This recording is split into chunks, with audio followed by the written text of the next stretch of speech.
Welcome to Spotlight on Jackson County. About the double whammy. Job creation and education and health going. A Tauntaun sleeping bag. Yes. As we go, a lot of changes take place. What about all this gridlock? And it's like,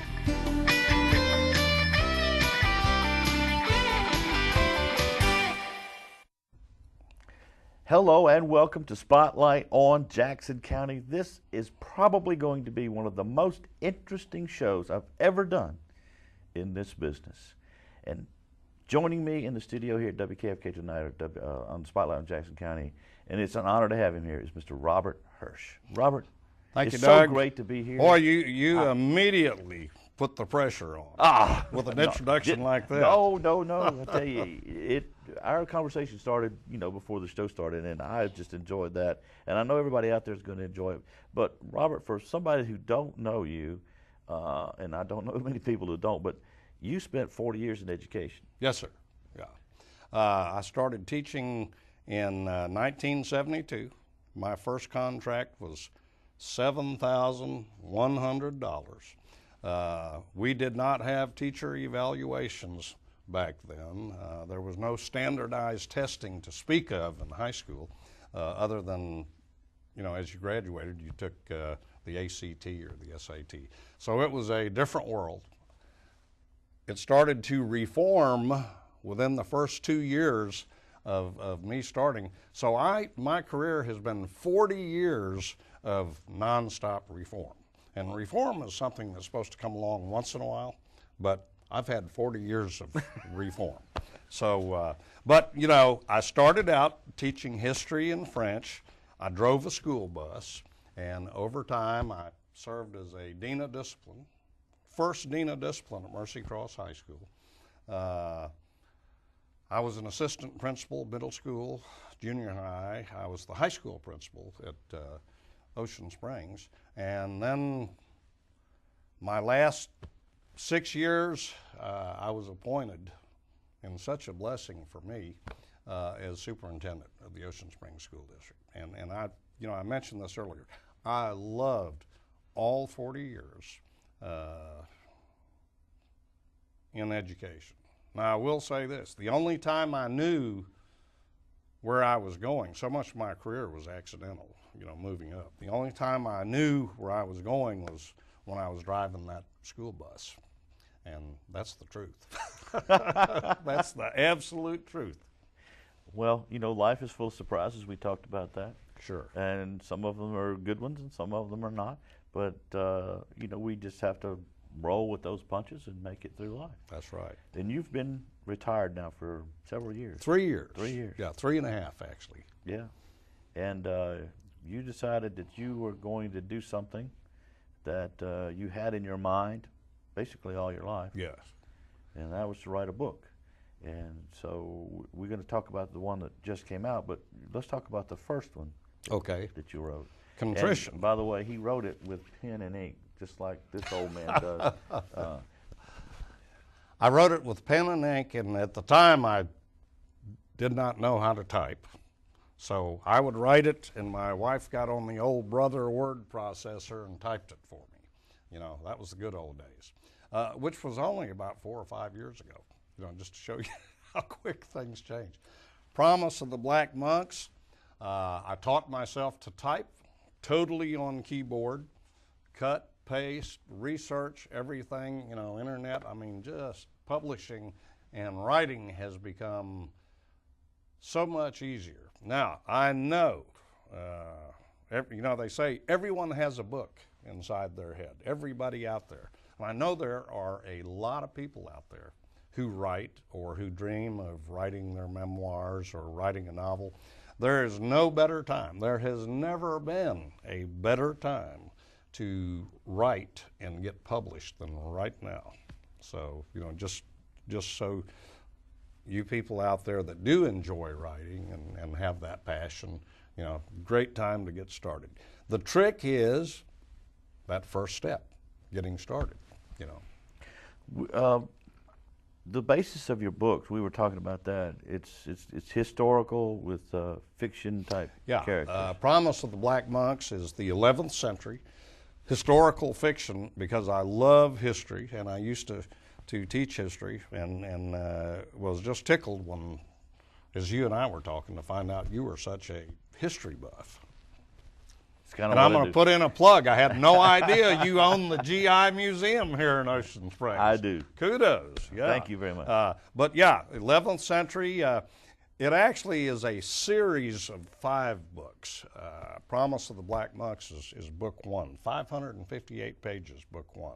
Okay, and it takes you from Pope Gregory VII and the Investiture War, which was extremely bloody and nasty between Pope Gregory and Heinrich IV of Germany. And the series, book 5, will end with the capture of Jerusalem during the First Holy Crusade. So it's an epic, about 3,000 pages altogether. But book 1 just came out last week, just hit the market last week.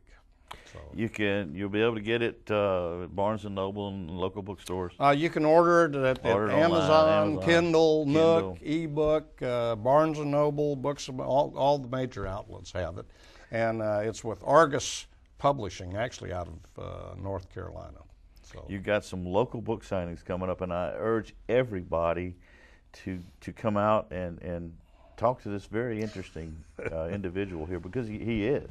Because he's got so many life lessons that he's learned, and we were talking, Robert, about how your life and the things that happened to you during your life are actually what may have influenced where you're going with these books. I call myself the inside-out man. I look at things from reverse angles.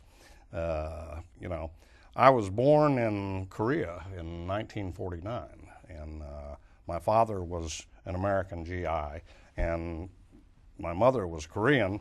Classic war story.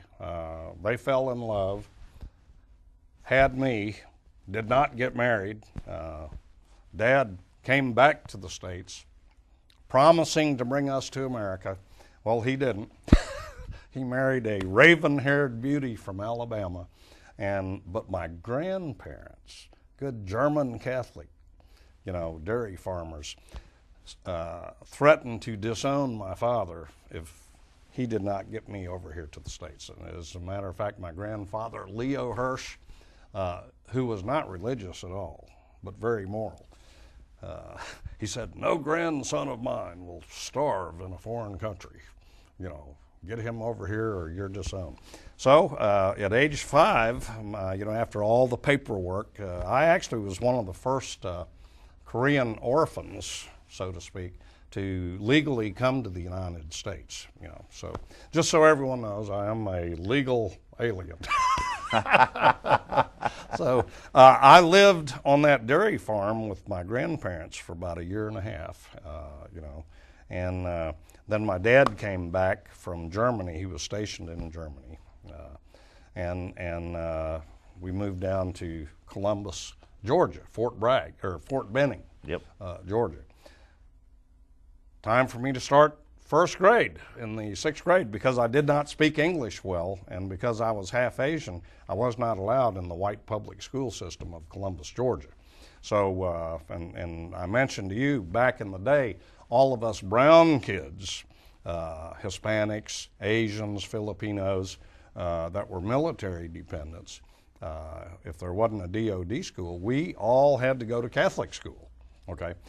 Well, between leaving Korea, coming here, not speaking English, not being able to go to school, and the other things that I encountered, my antenna went up very quickly. Kids see through smoke and mirrors. And so thus began my suspicion about the human condition, my suspicion about institutions, my suspicion about what people said, what they taught. Okay, that continued at age 13. my father got stationed in France, and my father enrolled me in a French school. I did not speak French, and it was puberty. I was, interested in girls and all this, and it was like all of a sudden, I literally couldn't communicate, and I felt ignorant. And in addition, there was anti-American sentiment developing in France, and in addition, they had lost the war in Indochina. And a lot of those French people thought I was Vietnamese, and they were mad because of the way I looked, being half Asian. But I learned to speak fluent French, and actually I learned to love France. The Communist Party was huge in France in the early 60s. So, once again, I'm looking at American politics, communist politics, French politics. I'm listening, and I decided that everybody was lying, to push their own agenda. So my suspicion continued to grow. I come back to the States, and just in time for Vietnam, in a country that did not allow gambling for the most part. A lottery. I found myself in a lottery. Imagine my surprise. I couldn't even play bingo in Oklahoma, so I was number 9. I was fortunate enough to get in the National Guard, and very, kudos to you. You told me about being drafted and serving in Vietnam and everything else. My dad being a veteran, me being in the National Guard for 9 years, I have all the respect in the world for people who serve in the military.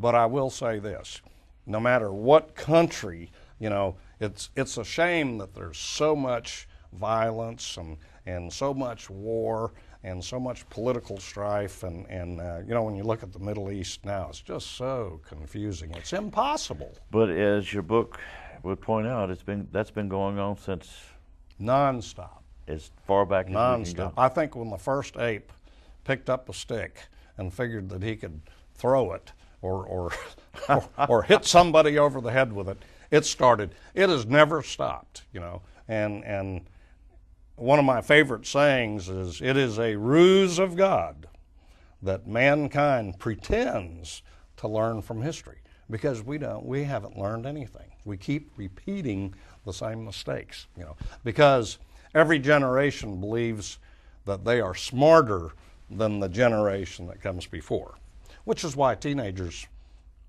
think they're so much smarter than adults. That's never going to end. I've been guilty of the same thing. Me too. Sure have. Sure have. But that kind of influenced both Contrition and the 5-book series. The first book is Promise of the Black Monks. Yes. There are 2 great struggles that we as human beings endure in our lifetime. The greatest struggle is with ourselves. Within this brain, Robert has had his greatest struggles, hurtful struggles, confusing struggles. The second struggle is generally against institutions. That could be society, it could be the education system, the military, the political system. There's a lot of pushback by people who are not happy with the political institution in America as it is. But it could be anything, the church. So Contrition, my first novel, was strictly about this battle. This battle that goes on inside. Guilt, seeking redemption. Promise of the Black Monks takes that battle, and it goes into the political theater of church against state. Also involves, race, religion, superstition, beliefs, and I wrote that from the point of view of a person somewhat like myself that gets thrown into circumstances that he does not quite understand, but he has to grapple with. Okay, oddly, you can fight that battle and grapple against things and still succeed, which is what Tristan de Saint-Germain succeeds. In my own life, for all of my whining and complaining about things that I've faced, I have succeeded, I feel, on multiple levels, but mainly not because of myself, mainly because I've had help along the way. You know, my parents, my teachers, people I worked with, so it's all good. All's well that what? Ends well. All's well that ends well. But I have a feeling that after the fifth book is published, that you might take a little break, but you might not end it there. I don't know. I don't know, Doug. I'm 67. This has been a 3-year process, you said? Yeah, this has been a 3-year process, and I am exhausted right now. I started a reverse schedule after I retired. I wrote all night long so as not to be disturbed. Okay, no phone, no company, because when you write in-depth anything, you've got to have, solitude and quiet. So I would write all night. My wife was still working, so I'd have coffee with her, send her off to work, then I'd sleep during the day. And then when she'd come home, I'd get back up, and then I'd just start that all over. And my friends, do you remember Dark Shadows? Yes. The character Barnabas? Yes. Yeah, my friends started calling me Barnabas because I disappeared, from town, and I disappeared at social events, and they never saw me, and so I was Barnabas. Okay, well, I'm not Barnabas anymore. I'm back to the real world. So I lived basically 3 years in the 11th century, and it was a horrible place to live. A lot of violence, brutality, ignorance, superstition. Terrible place to live, but a fascinating place to study. But events in the 11th century have actually carried forward through all these years, and some of those events have actually influenced areas that we're now involved in as a country. And nothing has changed. Exactly. Nothing has changed. This novel, it starts out with religious conflict between Christians, okay?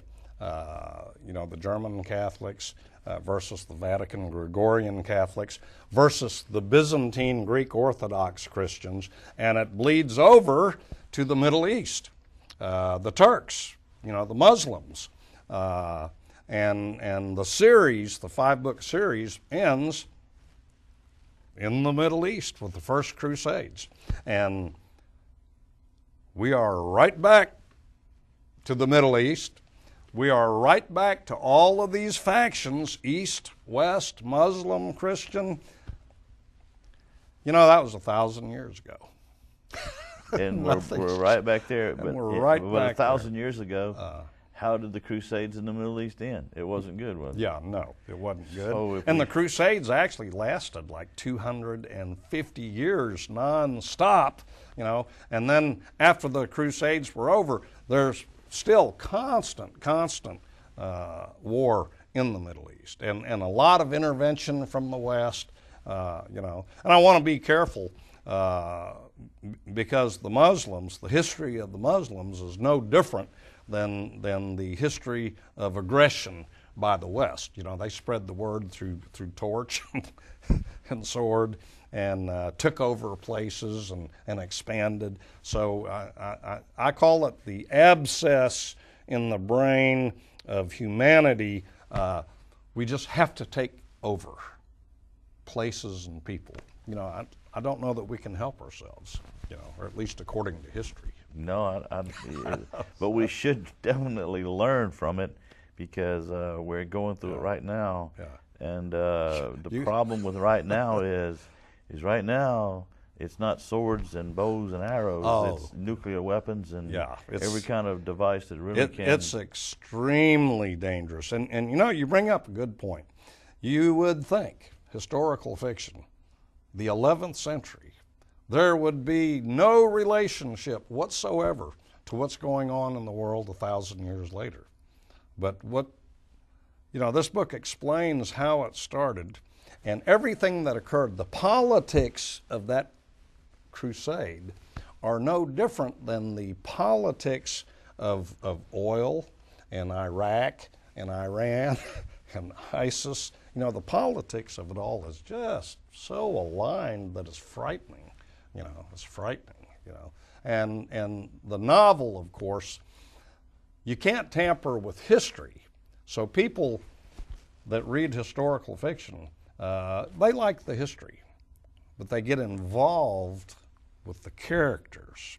And so the characters in Promise of the Black Monk get caught up in things that they can't control, and that's you and me and everybody out there. We all get caught up in these currents that are way beyond, I call them the currents, the raging currents of life.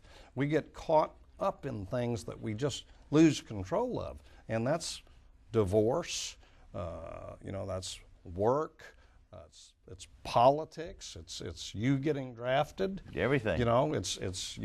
So we get caught up in these things. So the question is, as we get caught up in these raging currents, do we surrender? Do we fold? Do we float in the current? Or do we fight and struggle? So, and if you decide to fight and struggle, David versus Goliath, okay, the only thing that you have in your corner is hope. Hope has created so many unlikely scenarios and outcomes. Hope has created so many miracles, in our individual lives, in the life of a nation, in the life of the world. The world. So, and the theme of all of my writing, I guess, if I was to put it into one word, it would be hope. I'm a hopeful guy. I go to the casino, and I think I'm going to win. I know I'm not, but I'm hoping. I know I'm not, but I'm so much smarter than the casino because I have that hope abscess. Okay, we all hope we're going to win. Well, it's all vocabulary because I either have that abscess that, I'm smarter than everybody else, or I have that hope, and, I thank you for pointing that out to me because those two things could be interchangeable. Yes, they can. I hadn't thought about that. So if somebody's interested in the book, can you still get Contrition? Yes, yeah, you can still get Contrition. You can get Promise of the Black Monks. Amazon, order through Amazon, Kindle, Nook, ebook. Argus Publishing has their own store. So it is readily available on all major markets. But you're going to do several book signings. Oh yeah. Book signing. A lot of people, especially if it's someone they know, they're happy for you and they want to support you. And if they like your stuff, they want you to sign the book. And it's much easier for writers to let Amazon and Kindle do all the footwork. But the book signing part is very enjoyable, and it's back to that interchange, that relationship, looking each other in the eye, and hey, I know who you are, and you're a writer now, and I'm happy for you, and I know who you are. I'm glad you're reading my book, and I hope you enjoy it.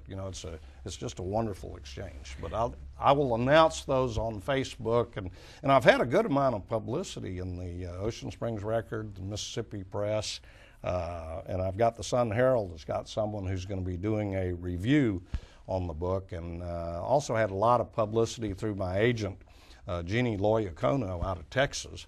So it's amazing how word gets out with today's technology. We did live in the dark ages. We didn't know it. 5 years ago, 10 years ago. No, we thought it was the enlightened ages. Yeah, exactly. But it's changing every day too. Yeah. And exponentially. we were talking before the show about how the Kindle version of the book is $4.95 or something, but the printed version of the book is $19.95. The printed book, you know, it has to be printed. So you got those people. It has to be handled. It has to be mailed. You know, UPS, post office. It has to be sold at bookstores. E-book, it's all up in the air. It's just words floating through the air, you know, and it's very cheap, you know. The funny thing, just as information to pass along to people, the print copy is $19.99, and the e-book is $4.99. Let's talk royalties, okay? I get 15% royalties on a $20 book, okay? You know, that'd be about $3. On the $4.99 Kindle version, I get 50% royalty, okay? So I make, as an author will make the same amount of money on a $4 or $5 ebook as they would on a $20 print. Just one of the foibles of the new world. Yeah, but we were also talking about how the younger generation now is more likely to see something on their phone or the internet rather than reading it in print, and they're going to want the e-version of it rather than the book. But older folks like me who like to have the book, who like to have it there on the shelf, who like to read a chapter or two, then turn the page down and come back to that same spot and continue, are going to go for the print version of it. And we were also talking about in maybe 5-10 years, print will be a thing of the past. I believe that. I hate to say this. We boomers have had our boom, you know, and things are changing, and you're right. The younger generation, they read their newspapers, you know, on screen. Movies, not on the big screen, but on the small screen. Cursive writing is going out of the school education regimen now. You know, it's all keyboard, you know. So, but I'm like you. I like to turn the page. Sometimes I like to write in the book and circle parts that I like, and, you know, just give me that book. But I will probably sell 10 times more ebooks than print, and just about all the print will be boomers. You know, now there are some young people who have old souls, you know, and they will buy a print copy, you know, for book signings and stuff like that. You know, but the world's changing, Larry. Who knows? One day. Except for politics. Except for politics. Everything's changing. Politics remain the same. Even back to the 11th century. Yeah, absolutely. Carried forward to today. Yeah, absolutely. And boy, oh boy, the race for president now is been entertaining. Oh, absolutely. You know, that is a really nice word for it.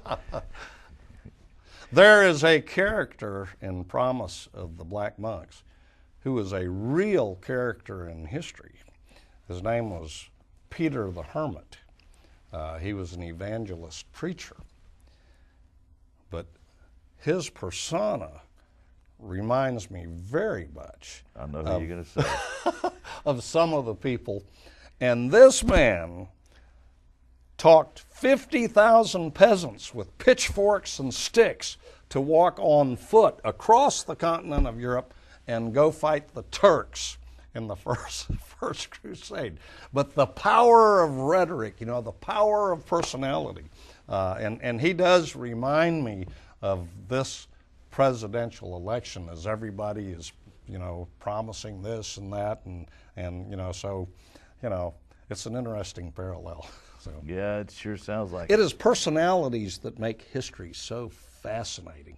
And whether you love them like George Washington or you hate them like Hitler and Stalin, you know, they hold the compass and tell us what direction, you know, history's going to take. You know, and it's fascinating. You know. And learning about history is very, very interesting, and hopefully, you know, our students will learn more about it. I really, really hope so. Maybe.